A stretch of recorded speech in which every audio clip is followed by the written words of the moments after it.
got to.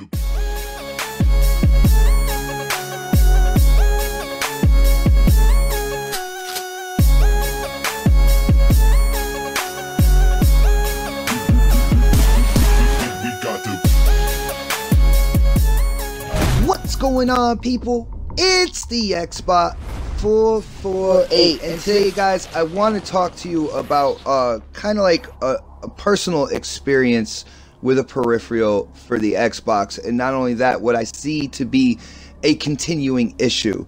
And this peripheral is the Elite controller. For people who don't know, I believe it was not just this past February, but the February before that, me and O-Snaps bought me my Elite Xbox One, which came with the Elite controller, and I was completely psyched. For people who don't know, the Elite controller is a $150 controller. It comes complete with back paddles that you can, you know, customize for whatever function you want.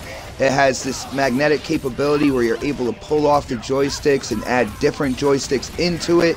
It's got a heavier weight to it, and it just seems like a really awesome pro controller. And like I said, I was absolutely psyched for it. You know, I did an unboxing.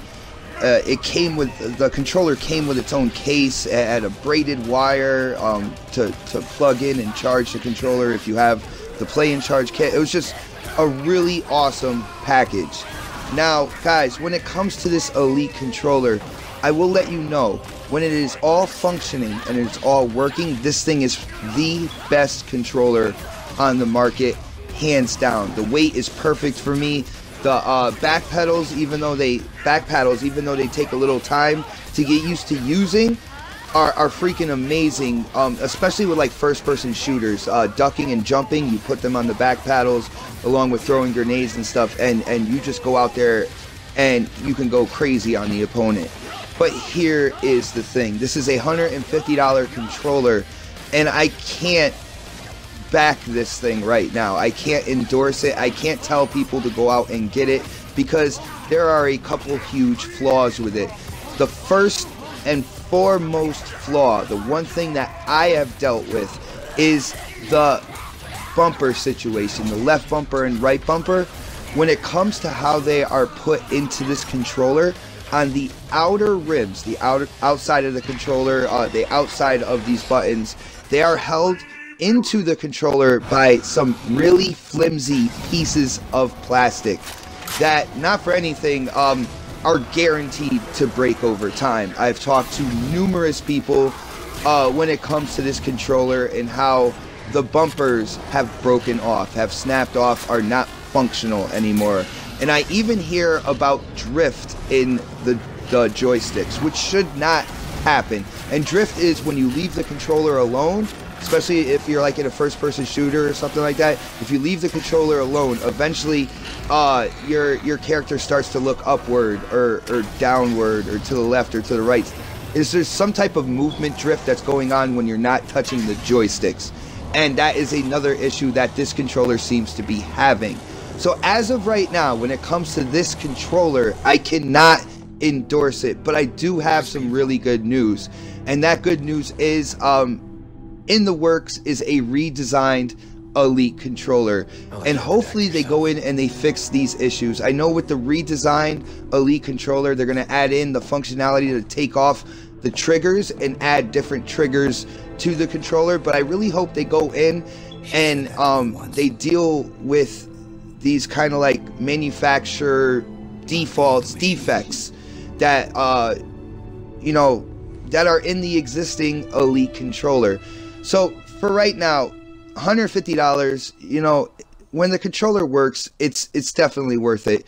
But the thing is, there are many problems with the bumpers and then with the drift in the joysticks. I'll let you know, I have not had any movement drift on my joysticks at all. But again, this is something that I've talked to people in the community. People have trusted me to this information about their controllers who haven't come out and said anything publicly. So there you go, guys.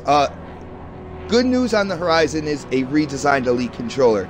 as for right now, I feel really bad for anybody who invested $150 on this controller, and these problems that I talked about are going on. These problems that I've talked about with the bumpers and with the joystick have happened to these people, because, like I said, it is a great controller. So, Xbox, if you're hearing me, when it comes to this redesign, go in and fix the bumper situation. Go in and fix the joystick situation. We're not supposed to have drift on these joysticks. But guys, that's pretty much my video for today. If you like the topic, you like the gameplay, definitely hit that thumbs up button for me. Yo, hit up the comment section. I want to know if you have any horror stories with the Elite controller, or if you had a completely opposite experience when it comes to the controller and it's working absolutely fantastic. Let me know in the comment section below. And as usual, guys, if you haven't subscribed yet, definitely subscribe. I do my best to put out a bunch of content throughout the week, whether it's live streaming. Of course, there's the next podcast on Saturday. Gaming news videos. There's just a lot of content on my channel, and so definitely subscribe. But as for now, this is the Xbot 448, and I am definitely signing off. Belongs to Forerunners alone. Think of my acts as you will, but do not doubt the reality. The reclamation has already begun.